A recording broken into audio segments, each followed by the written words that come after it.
So hello guys. तर आज मी मराठीत बोलणार कारण मला वाटते की माझ्या बंगाली आणि हिंदीपेक्षा माझी मराठी बेटर आहे. तर मी साई, आणि माझा भाऊ प्राण आम्ही सगळे गेलो होतो बैलांची दौड बघायला. तिथे रेस होते चांगली, त्याला मराठीत पट बोलतात. साई तिथे मजेत होता मस्त, त्याचा मामासोबत खेळत होता. आणि मग एक आबाजी मिळले, ते मला सांगत होते कसं काय म्हणून.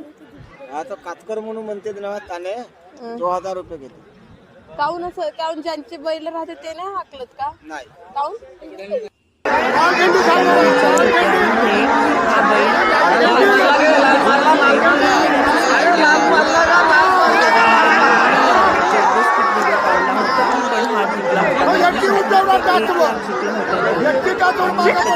थोडा वेळ बसलो आणि मग बघून चालले आलो. सबस्क्राईब